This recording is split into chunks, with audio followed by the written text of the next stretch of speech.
silence our hearts. Silence our minds to know that you are present, to hear your still small voice whispering to us, reminding us of your presence within. May that presence make itself known continually in our lives from this Christmas onward. And may the words of my mouth and the meditations of all of our hearts bring peace and justice to your world in the way of Christ. Amen. Amen. As Julie Andrews once sang, let's start at the very beginning. It's a very good place to start. All of our readings today are about the beginning or the origin of our human reality. Many of us are familiar with the first and second chapters of the book of Genesis, the very first book in the Torah. The creation narrative is told that the divine creates the universe and calls it good. We are given the beautiful image of the Spirit, or the breath of God moving over the waters. We know through the blessing of science that the earth did not form over 7 rotations of the earth on its axis, but rather over billions of years. But our knowledge of facts does not make the truth of our faith untrue. It just saves us from the dangers of biblical literalism. Through our rich scriptures and also through the sacred texts not found between the pieces of leather that contain the Bible, we can receive wisdom. So we can also read the lesson from the Proverbs and the lessons from the prophet Isaiah and the gospel according to Luke that we will hear through this service, knowing that though they come from an ancient worldview, we can still find truth to live by them today. In the reading we just heard from Proverbs, we see the author imagining that what wisdom would sound like if it were personified.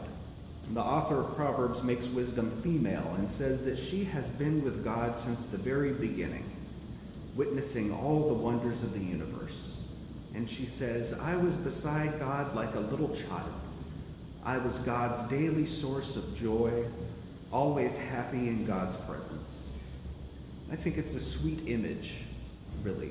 This little girl keeping God company from the very beginning, with God as mother or as father, however you want to see. We get a wonderful sense that the author of Proverbs really valued the power of wisdom in the human experience. So we jump to the first chapter of the Gospel of John in the Christian Testament. And we read, in the beginning was the Word, and the Word was with God, and the Word was God. And that's just a mystery within itself. Don't try to explain it. The Word was in the beginning with God. All things came into being through the Word, and without it, not one thing came into being. What has come into being in the Word was life, and the life was the light of all people. The light shines in the darkness, and the darkness did not overcome it. What's translated here as word is the Greek word logos, which is a synonym for wisdom. So we can see John's inspiration from Proverbs.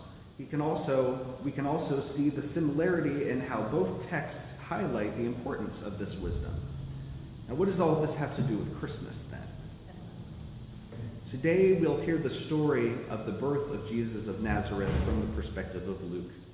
These readings tell us of the importance of the birth of this Jewish peasant child, said to be the child of the divine. This Christmas, I don't want to talk about the scene that we usually see on the front of Christmas cards. You'll be able to imagine all of that on your own in listening to the text. Rather, the focus of my message has to do with questioning. And our main questions today are, why did God send this holy child into the world? And what is this Jesus all about? And the answer can be found in a couple passages to remember by heart. The first is from John 10:10. The thief comes only to steal and kill and destroy. I came that they may have life and have it abundantly. The thief that Jesus speaks of here is not the boogeyman. Rather, that thief is oppression, that thief is injustice, that thief is fearful and hateful worldviews and actions, that thief is ego and racism and xenophobia and homophobia and transphobia. And Jesus says here that in the face of these thieves, he came that humanity may have life and have it abundantly. And the second verse to remember by heart comes from the Gospel of Luke 4:18. Jesus says, "The Spirit of God is upon me because God has anointed me to bring good news to the poor. God has sent me to proclaim release to the captives and recovery of sight to the blind, to let the oppressed go free." This verse says nothing about coming to separate the saved from the unsaved, or about judging people for who they are. Luke tells us that Jesus came as an anointed prophet to bring good news. Condemnation is never good news. And contrary to the ideology of some who claim to be Christians, Jesus does not say that he has come to keep the rich rich and make the poor poorer. Quite the opposite. Jesus' mission was with the poor, the marginalized, the oppressed. And this is the good news of the Christmas story for us today. As a queer people on the margins, the Christ child is born to us today. And more importantly, Christ is born through us today. There is a song that says, "Love came down on Christmas." And that phrase reinforces this ancient worldview in which God literally lived above the clouds. But I say, instead of love came down, let's profess today that love came out on Christmas. The theme of coming out is important to us. Each one of us comes to different points in our lives where it's necessary to put out into the world a truth about ourselves that lies within. And we often know from early childhood sexuality, gender identity. Only later is it safe to identify publicly in most cases. And in many places around the world, it's never safe. In the same way, it wasn't safe for Jesus to publicly identify with the message of God's unconditional love that burned within him. The dangerous act of living with integrity led to his very public execution. But today, let's not get ahead of ourselves. We focus on a miracle, that divine love was born in a baby, in a barn, 2,000 years ago or so, and a truly enlightened one was born. The Course in Miracles teaches that miracles occur naturally as expressions of love.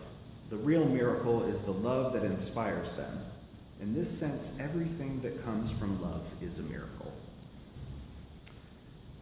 So on that spring night, so long ago, this kind of miracle occurred. A child was born who had the potential to change the world forever. The holy wisdom that he embodied shined brightly from within to a people who had all but lost hope. And that sounds familiar to me.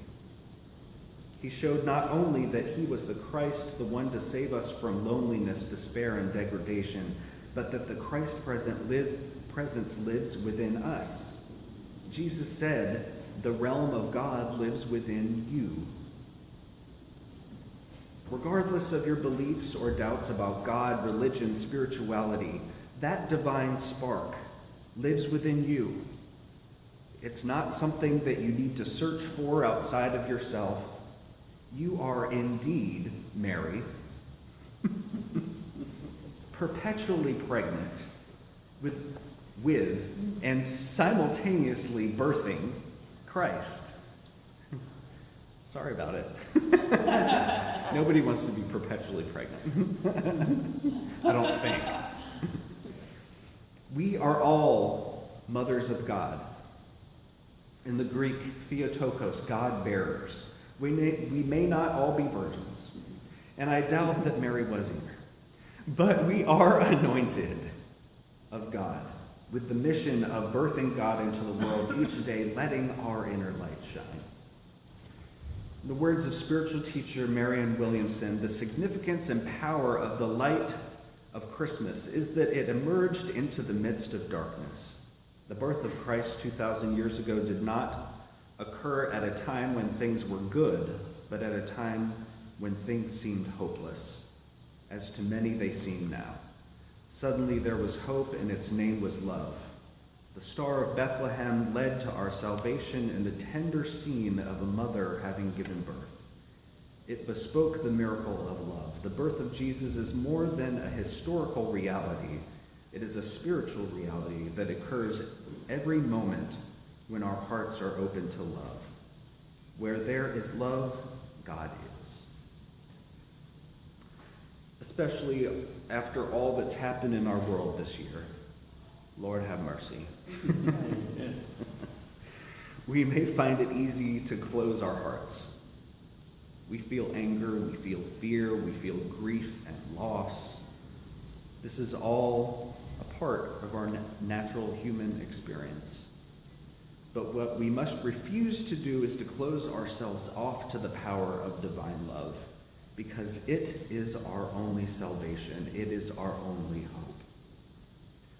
We open our hearts today to give and receive love at once, as the scriptures assure that perfect love casts out fear.